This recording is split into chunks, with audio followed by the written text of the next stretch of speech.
So, welcome back to the show. Today, we're going to be talking about if it's possible at all to optimize your mental and physical health while having kind of a sedentary, typical like office job. So, we will be using the field of like software engineering as an example because it's one of those kind of stereotypical like office like jobs. And today, my guest is going to be uh, like a holistic expert, Jator Pierre, and he's going to kind of go over different strategies of how you can go about like optimizing your physical and mental health, even if that's possible.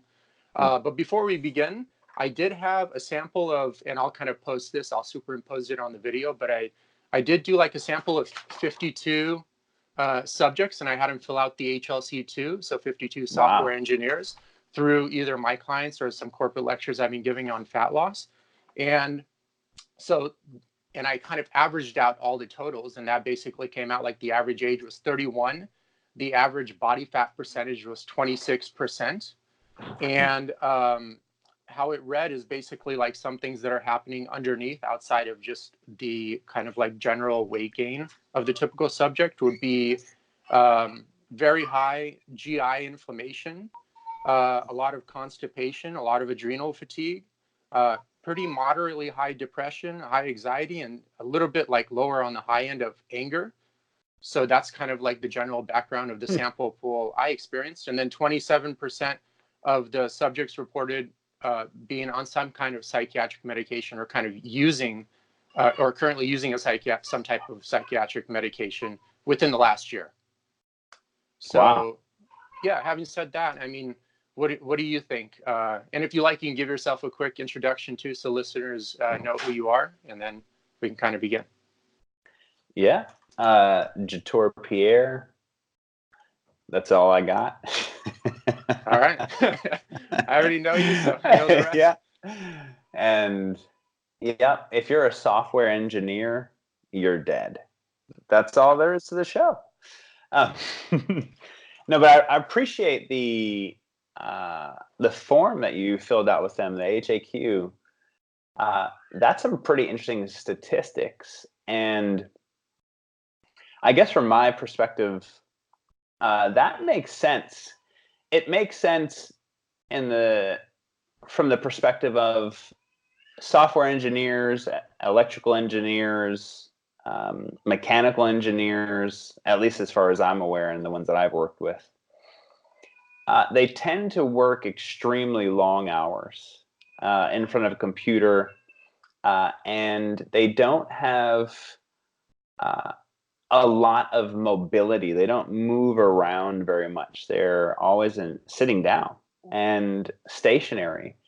And if we look at a human being and just consider that perspective, not moving very much, locked at a desk, typically, not all of them, staring at computers, bad posture, reduction in respiratory mechanics because you're going into this almost this hypnotic state when you're in front of a computer or a phone.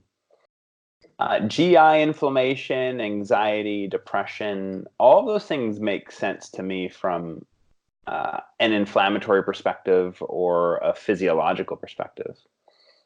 And I think it's really easy to go and find places that can help you mitigate the detriment of working in that environment, i.e., there's a guy named Dan Party who's got something called Dan's Plan, or Chris Kresser, et cetera, all have different methodology to help someone be healthy in that environment.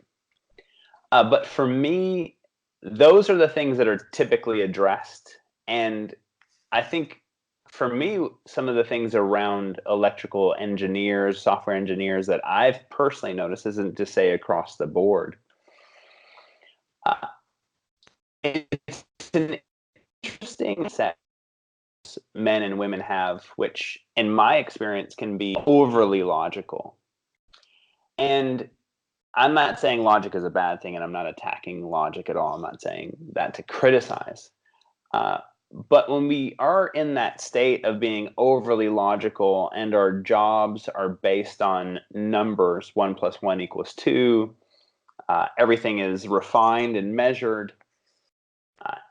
In my experience, that type of mentality can also create a very rigid mind structure in which the person experiences themselves all the time. And that might not sound too challenging, but when we're in this very rigid mind structure and our experience of ourselves and or our perspective or ability to see a wider spectrum of value, i.e., your values are different than mine, being able to look at that, understand that, and have respect for that rather than disrespect for that, that mindset can cause a lot of stress. That mindset can cause a lot of disharmony, not only in the relationship with the person internally, but interestingly, what that job represents to that person, or their coworkers, or their significant others.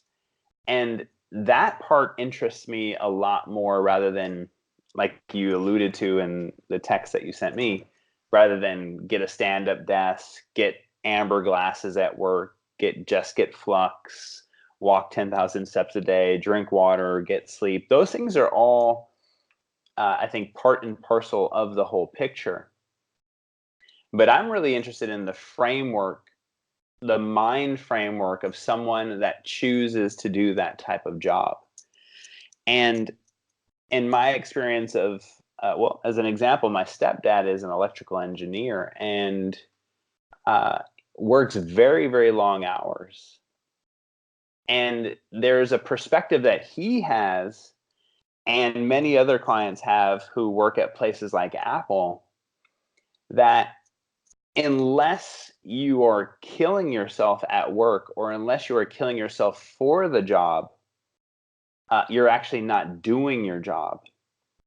And the interesting thing about the culture that surrounds software engineering, again, as I experience it, is that there's also this culture of who's working the most, who's doing the most, who's producing the most, even if that takes a tremendous amount of time. In a culture like that, it's going to be very challenging to be healthy and well outside of the toxic environment in which they find themselves. But that cultural environment will also accentuate how much pressure they're putting on themselves, which will facilitate the sympathetic system even more.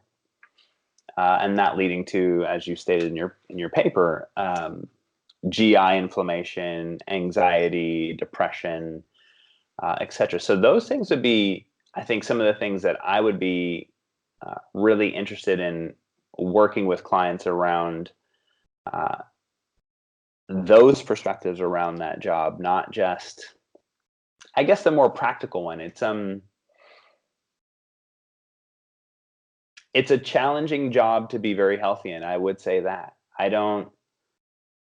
It would take a tremendous amount of work outside of that job to mitigate the forces within that job, inclusive of the amount of time that's spent in that job, as well as the nutritional culture. As an example, I have two clients that work at Apple, and Apple does a very good job of bringing in all kinds of good organic food and good food sourcing. The interesting thing, though, at Apple, even at a place like Apple, all of their internal restaurants still all cook in industrial seed oils. So these men and women are thinking they're getting a healthy lunch and they're getting a daily toxic dose of industrial seed oil included in their meal. And that food culture at a place like Apple or Google seems to be a little bit higher up on the bar.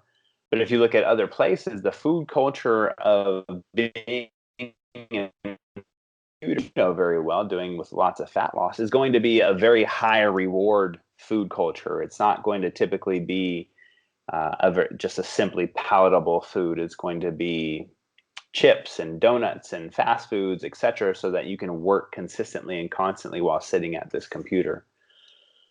I'm not sure if I answered your question, but that would be my first blush at it. Yeah, so that's like very good input. Like you did kind of you did answer it like really well.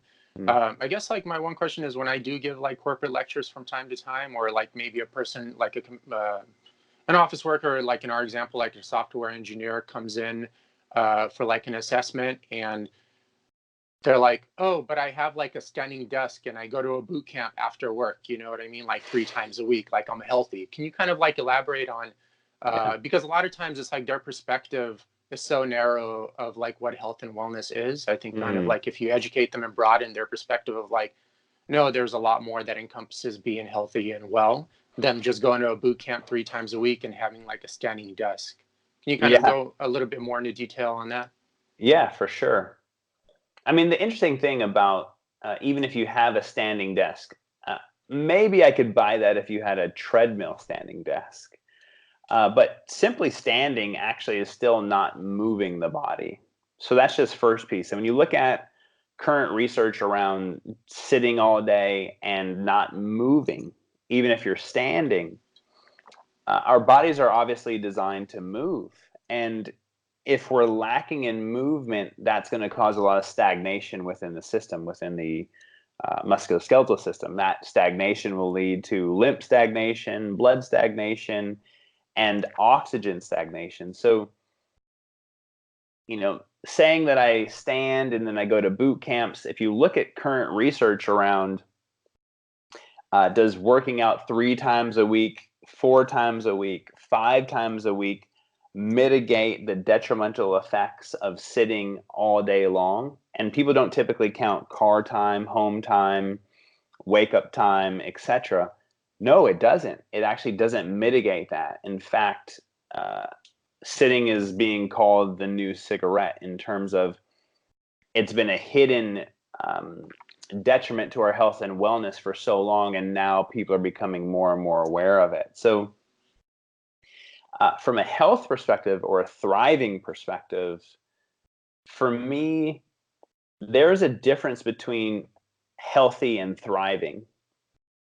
For me, health is, yeah, I feel good. Maybe I don't really get sick that often. But interestingly enough, many people that haven't gotten into what I would say is a thriving state don't feel or don't have the relative screen to understand that just being healthy isn't really thriving as a human being. And just moving your body and just getting a stand-up desk isn't going to create, one, it's not going to create health, and two, it's not going to create this ability to thrive. And I think it's important maybe to give a story here, which is two of my clients are very high-end clients at Apple.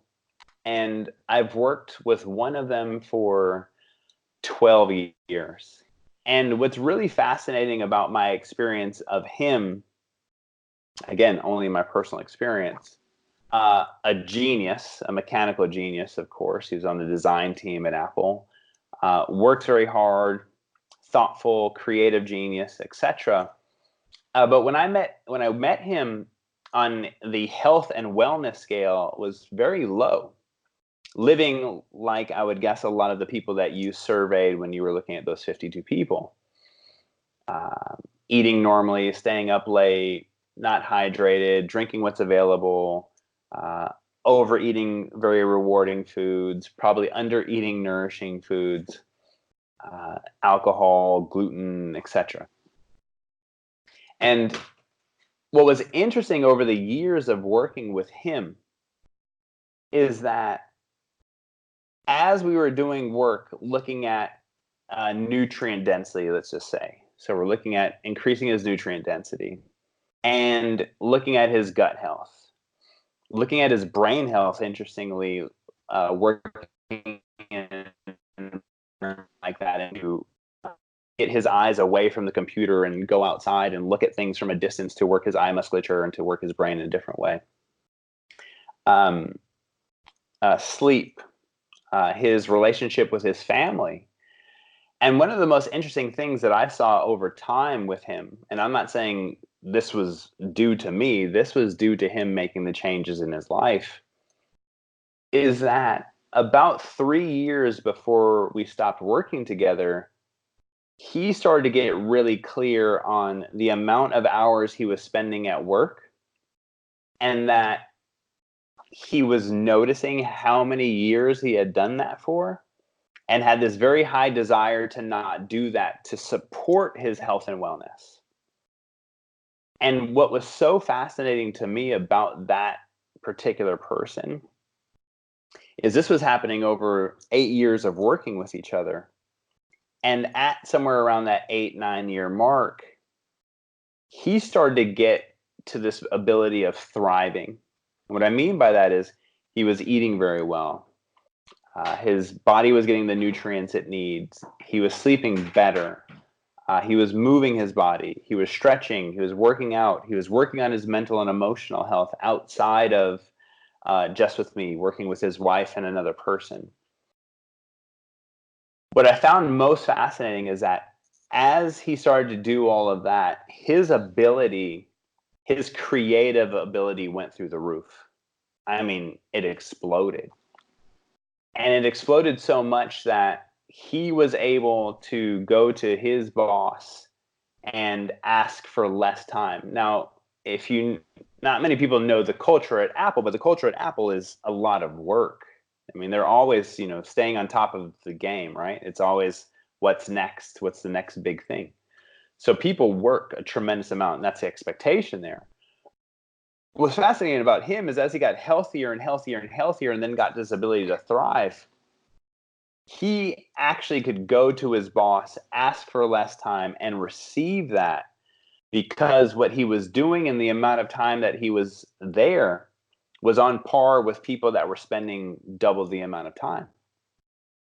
But that only came from him being healthy, well, and firing on all cylinders, all the way down to his blood chemistry.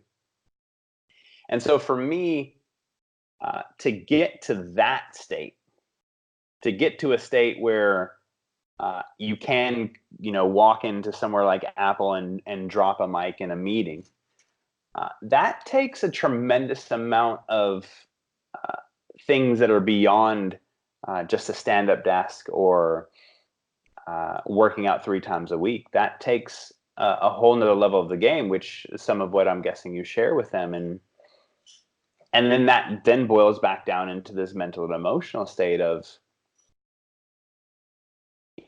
how many people in that environment, or in many environments, believe internally that they truly could work less, produce more, one, and believe that they also deserve that. That's a really interesting question, because I'm constantly surrounded by clients, friends, colleagues whose perspective is, if I work more, work harder, I'll eventually get to the white picket fence. And my perspective, as I've gotten healthier and thriving inside of me, has always been, how do I work less and know I deserve to work less so I can be healthy and well within the job that I do?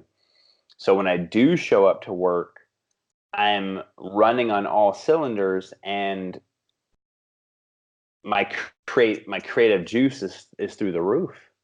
And for me, that's an interesting question. The mentality of, it's interesting, I deserve to work in a cubicle, that I don't see anybody else, that I don't have much interaction with the outside world, that I don't see nature, and that my only self-worth is in how much I can produce through.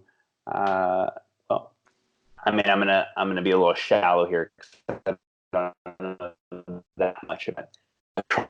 Numbers, essentially, and using code. Jator, can you repeat like the last sentence? It kind of broke up with the reception. I think that was kind of like powerful, and it happened to Yeah, crunching. maybe the coders are coming after you. They're like, this message can't get out, or immediately shut down Skype. Yeah, and again, this is only my perspective. So I'm always fascinated by the jobs that people choose to do and why they choose to do them. Just like myself, I'm curious about things. So the mentality of someone that thinks internally that the only way they matter in life is through crunching numbers at a computer, I'd be really curious what that represents to those people. I'd be really curious uh, how they experience their childhood, how they experience their parents, and where did they learn that they were only celebrated for their logical mind or their ability to, it's interesting, crunch down, crunch numbers, and type into a computer.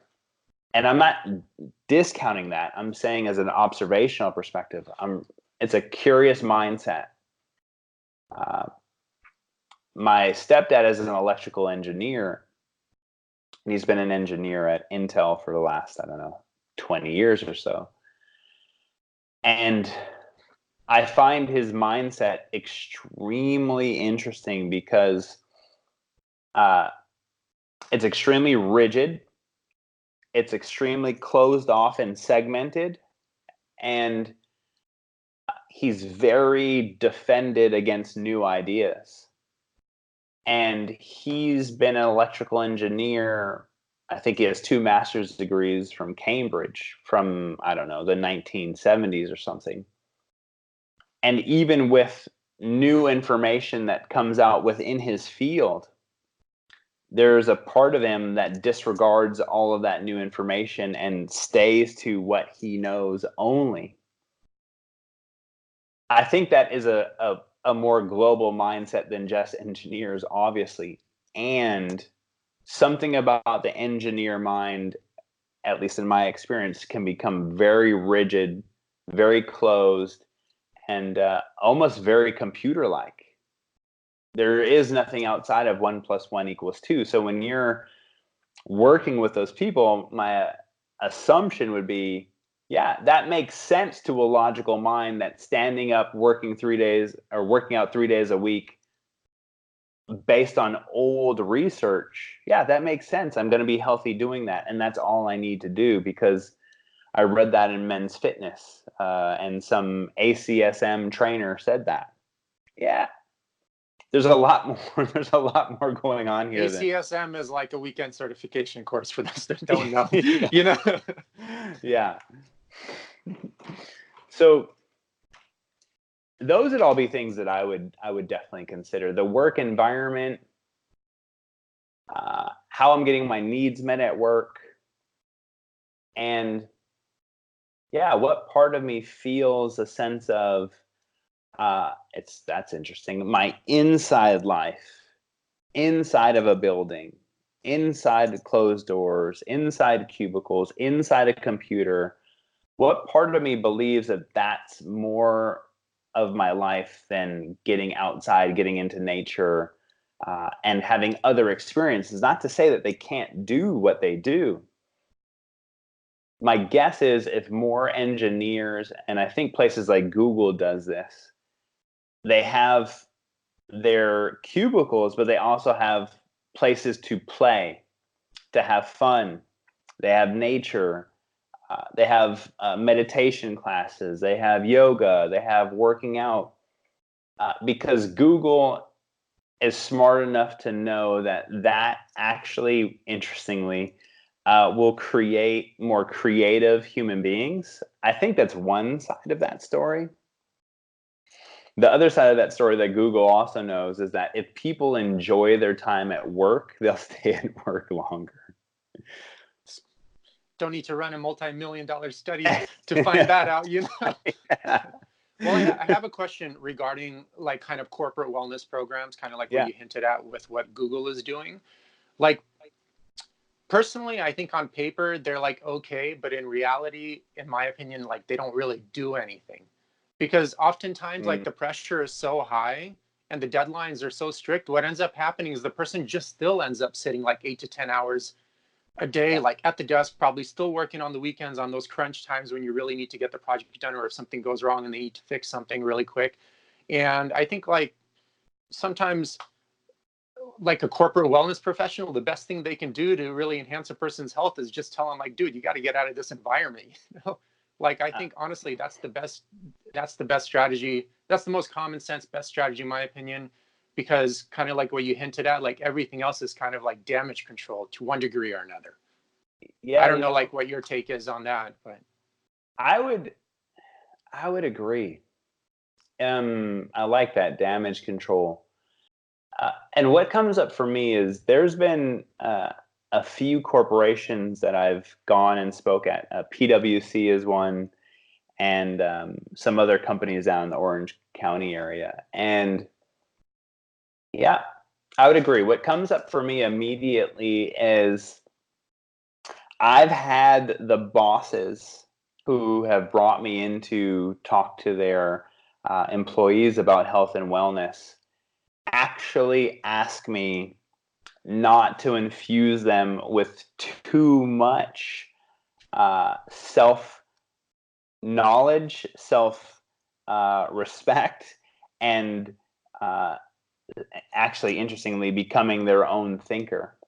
oh, I like the wolf trying to keep the sheep in the herd, you know? Yeah, because from a business, I mean, I get it. From a business perspective, I think an old school business perspective, production is key, and I can see that being true on one end of the spectrum.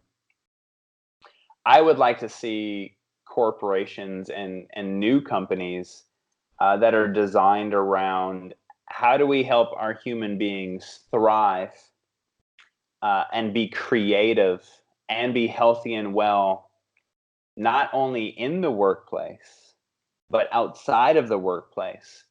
And if we can support our employees to be healthier outside, the interesting thing that there's legitimate research from places like Harvard on this stuff, that the more healthy and well a human being is, and the more well taken care of they are outside in terms of all of these ideas that we've talked about, food and sleep and hydration and movement and such, that their ability to create and be focused actually accentuates.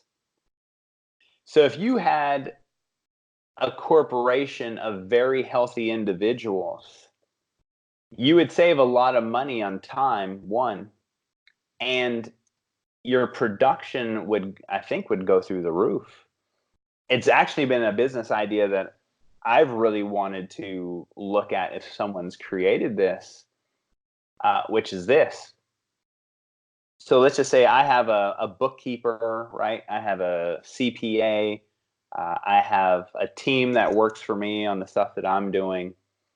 And if there was a company that hired exquisitely healthy people who were a very super healthy lawyer, a super healthy janitor, a super healthy construction guy, a super healthy software engineer, I would bet my money on those people day in and day out that they're going to be higher producers with less time, more efficiency, more focus, and the desire to get out of work, go home, enjoy family, friends, movies, nature, whatever it is, and then come back to work completely re-energized to do it again.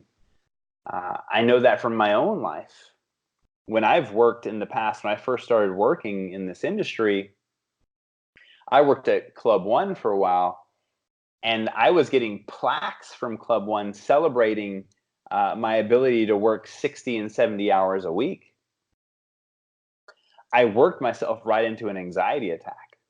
And I was doing all the things that you and I, talk about from a lifestyle perspective. And I still had this anxiety attack. And actually, I had 2 anxiety attacks. And the first one was and I started to really question what was most important in my life. Was going to work and output most important? Or could I figure out a way to make the same amount of money, if not more money, in less amount of time? And that's what I started to go after. So a very interesting kind of paradoxical way, having the anxiety attack was a gift to wake me up to go in a new direction. And now I probably work somewhere in the neighborhood of 5 to 10 hours a week, and then running some online programs and making better money than I ever did when I was working 60 and 70 hours a week, and having time with my friends and my family and nature and ice hockey and working out and food. And that goes back to this mental and emotional perspective that we were chatting about earlier. Is there more to life than work? And where did we learn the mentality for some of these people that there is no self-worth unless they are at work producing? Many of those people, interestingly enough, might actually feel more anxious and more depressed when they're not at work, because they're not getting acknowledgement in any way, shape, or form. Mm-hmm. I see. That's super interesting perspective to consider. Well, I have rewinding back a little teeny bit. I have a few questions in terms of like a CEO or like an executive enhancing the workplace environment, as you've mentioned, to improve productivity. Do you feel like they're challenged as well? Because like for the most part, a lot of people don't know their core values. And obviously, since they don't know their core values or have like a very clear picture of what their core values are, they don't know what kind of occupation to get into. So the bulk majority of people are in the wrong occupation to begin with. And even if the environment is enhanced, I mean, it's not an occupation you want to be in. You know what I mean? So there's not much like the CEO or the executive can do I mean, they can do like short-term stuff. They'll produce short-term results, maybe like bonuses or like getaway trips for producing or whatever. But that stuff is only going to help for so long, and typically not that long. And then you'll still return back to this state of like, oh, I don't want to be here for the next 10 hours. You know what I mean? Like typing away. I want to be like, I really want to be gardening or something like that, or creating my own vegetable gardening. So just for example, you know what I mean? Like what's your Yeah. take on that? Yeah, well said. I'd agree with that. I think it's like any other relationship, whether it's a work relationship, whether it's school, college, intimate partnership. Not many human beings explore their values before diving into something. Many people kind of just step into things, step into work because that is the expectation, or doing jobs because that's the expectation of the family in which they grew up in, and they're afraid to let down their family and not live up to, interestingly, their parents living through them. So they give their ass away, stay in jobs that they're not happy in. Many of us, in my experience, don't take the time to explore our core values and what's important to us in any relationship. So if we were to take that into this arena, I'd say, yeah. I don't know many companies that invite that in outside of them sharing their core values, what the company's core values are, but not really engaging with the future employee and asking very adult questions like, do these values match yours? And when there's money on the line, or food on the line, many of us will give up our core values and prostitute ourselves for a paycheck. And I'm not saying that's right or wrong. I'm just saying that if you do that in the short term, it might be a short term fix. In the long term, the more any human being gives themselves away to anything, they'll have more pain down the line for sure. They'll have more dysfunction in their physiology. They'll have more GI inflammation. They'll have more anxiety, depression. It's like walking around all the time with a big. I'm never representing myself, and I'm walking around in a state of fear and or shame at all times. And that is a very painful place for a human being to be. And then you add all of that on top of then sitting in front of these things all day long. Yeah, that's a good recipe for some disaster. Gotcha. And what's your input on like if you tell, I get a lot of like stubbornness, especially from software engineers on this one. And they do have like a valid point in the sense that if you tell a person to like ask them, and you kind of hinted at this before, but ask them to die down their hours at work a bit, or trying Mm, to request to maybe work from home one of the days so they can save the driving time and use mm, that time difference for like personal stuff. And they're always going to go like, oh, well, like you mentioned, everyone is doing this and they're going to find someone to replace me if I don't work like 50, 60, 70 hours a week or finish these hard deadlines. That's just how the environment is. It's just how it is. You know what I mean? Like yeah, usually very, very stubborn on that one. yeah. I love stubborn clients. They're my favorite. And one of the reasons why, Jator's like, I had to study 20 years to learn how to deal with these people, you know? totally. I think, what's interesting about what you said is one reason why I enjoy someone who is stubborn or very defended is because it's challenging. It's challenging to me. And it's challenging in the sense of, how do I work with this person? And so my perspective would be this. Yes, I think that reducing hours or getting a day from home, etc., would be very helpful to their health and wellness. And if that person is extremely defended in that arena, well, then I'm going to sidestep that because I have, let's just say, 10 other items that I could knock down that may not create as much health and wellness as that, but will help support their system while they're in that. And yes, that may be damage control for sure. And my personal coaching philosophy is it's not my job to change people into me. It's my job to support people in the environment in which they want to be.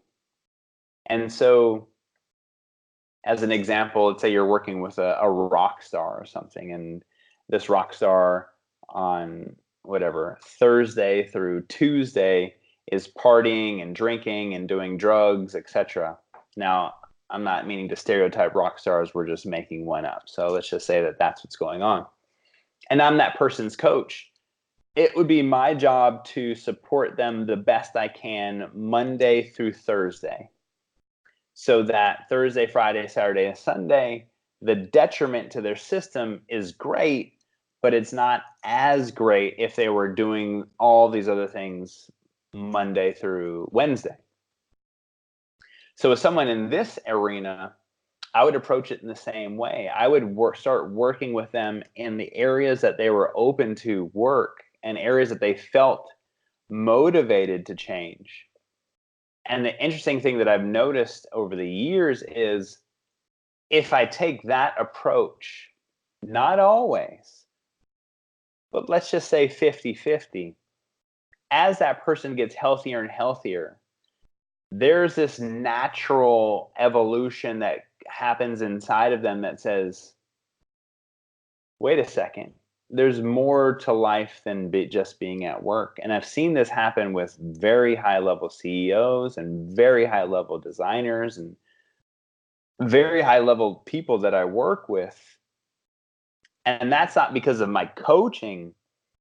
For me, that's because something happens in the human being as they become more balanced within their parasympathetic and sympathetic system and they're less inflamed. They start to feel, emote, and maybe think a little clearer. And they start to question things because what's really interesting is that if you're living your life in a sympathetically dominant arena, if you're spun that way in the fight or flight system majority of the time, due to your job, due to your lifestyle, due to the environment you're working, really fascinating about that system of the body is that system of the body makes you very myopic. It makes you very close minded and narrowly focused. And there's a purpose to that. The purpose of that is, from an evolutionary standpoint, surviving in the wild. If you were in a flight or flight state, you needed to become myopic and focused to get out of that situation or to fight. But because so many of us are living in that insidiously now, it's very hard for that mindset or that small myopic lens to see its own way out of it. So when you bump up against a client like that, what I heard them say is, yeah, well, my system is so shut down to that thinking, I can't even consider it yet. But if I start to address these other things that are going on in their lives, and that starts to cool their system off, and they start to become a little bit more parasympathetic, or that parasympathetic and sympathetic dominant starts to balance out, what's interesting is it opens up their awareness and their consciousness naturally.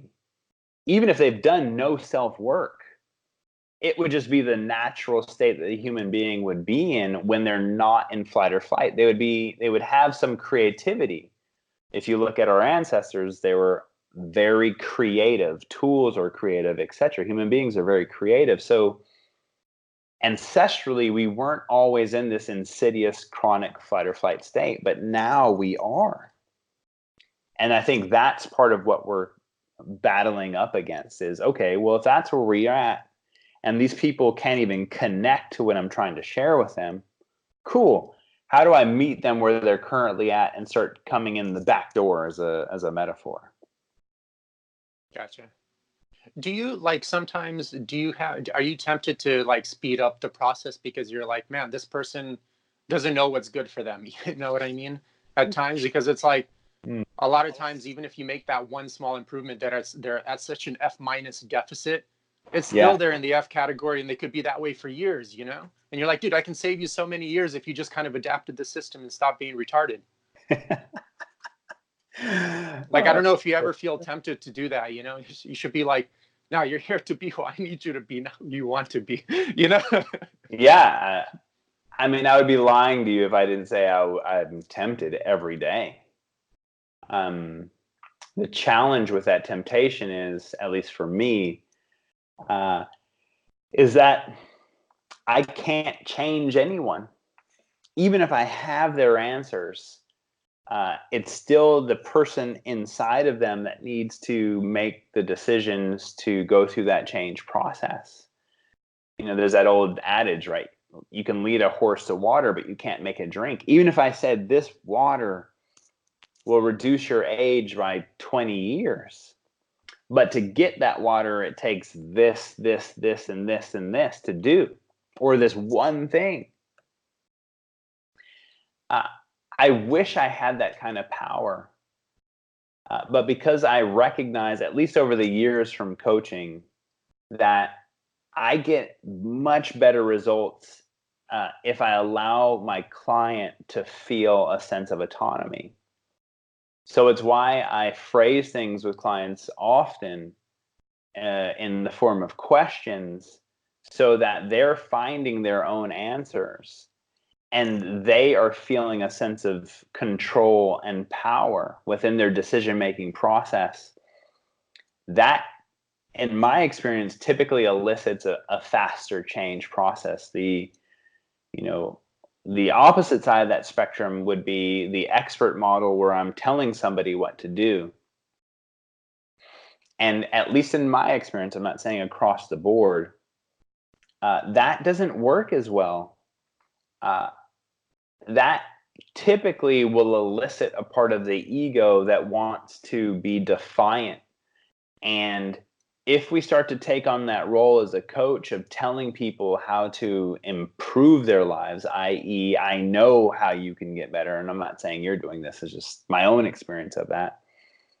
What that client will do, interestingly, at a conscious or subconscious level, is put you up on a pedestal and think you're their dad. That really have a relationship with their or their mother. And so I typically swallow that and then try to give questions that they can find a very similar answer without it seeming like I'm giving it to them. Gotcha. That makes sense. Yeah. It's Gotcha. a very powerful autonomy trick, essentially. I'm just being very seductive, honestly. I'm trying to come up with the best questions I can to see if I can get them to give the answers that I really want to give to them, which is pretty fascinating. Gotcha. And I guess like the last question for this interview, sometimes people say like, "Oh, but I really love the work. Like I like the work." And oftentimes, kind of like you're a Czech faculty member, like for instance, Paul Czech is big into like nature is a novelty generator. Everyone's like Mm. unique, et cetera, et cetera. And I always feel like another challenge is, although you may like the field or love the field and be passionate about it, oftentimes I feel kind of like, especially when you work for like a super huge company, they Mm. don't let you express your like natural, unique self in that Mm. specific environment. And that actually causes, I find with a lot of my clients that I've spoken with and during these corporate lectures as well, is that actually causes a lot of stress and tension as well. So like a lot of times it's not enough to actually find your passion. You have to find the environment that will actually let you uniquely express that enjoyment of that passion, which I find is almost impossible at any company, basically. Especially the bigger the company, the more impossible it becomes. Mm. Yeah, that's been my experience with clients too, at least in the corporate environment. And there isn't a whole lot of leeway for these people to express themselves and be creative. And for me, what's interesting about that is a deeper question, at least for me, is I don't think things happen randomly. So uh, people that end up working in very rigid, constricted environments where their creativity is stifled and or they're not allowed to express themselves fully and or their creativity is used for the betterment of a company and not themselves. I would guess that many of those people grew up in very similar home environments. Mm, gotcha. And in a very interesting way, they're recapitulating the home environment at work and haven't found a way yet to shake loose the values that they learned as children and how they learned as children to get attention, to get their needs met, and to feel a sense of they matter. For a lot of those people, interestingly, they'll be willing to stay in a job that's detrimental to their health as long as it's familiar to their ego. Oh, I understand. Oh, that's a very interesting perspective. That's very cool. And I guess like one more question, since you brought that perspective up, what if like then a person says like, oh, but like look at this technology you're using. It's because I work those 80-hour weeks and I'm doing this and society wouldn't exist without kind of like people like me, et cetera, et cetera. Yeah, I mean, in some level, I think that's true. Society wouldn't exist the way it exists today without those inventions, etc. I don't know that that's necessarily better. I mean, I love my Mac computer and I love my iPhone. I'm not sure it's making the world a better place. Um, but yeah, what I heard that person say is, yeah, I'm very needy of attention, and I'm willing to kill myself to get it. It's not that different than many other people in many other jobs. Many of us uh, learned that we only matter through what we do. And uh, it's interesting how the ego often works from the perspective of it's never enough. Every milestone I hit, for most people, they get a moment of celebration. And then the next thought is, what's next? What's next? What's next? And there are many, many, many people that are willing to kill themselves for ego acknowledgement. It happens all the time in every Mm, job. gotcha. That's pretty interesting. Do you have any kind of closing statements you would like to add to the topic before we kind of call it a day?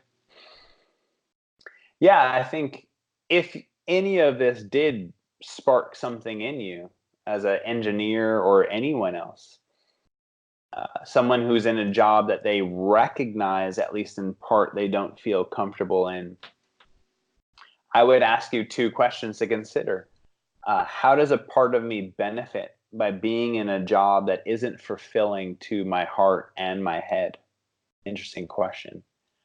And where did I learn that my imagination and creativity is only important if it's used to facilitate the growth of something else, not simply only to be expressed? Gotcha. Cool. Well, Cool. thanks for joining, like all the way from Denmark. For those that are interested, I will be including Jator's information, like basically his Facebook and his personal website and all that other stuff in the description section. So just feel free to contact him through there. And yeah, thanks again, Jator. Always great to have you as a guest. So Thank you, Gene. Appreciate it, brother. thank you.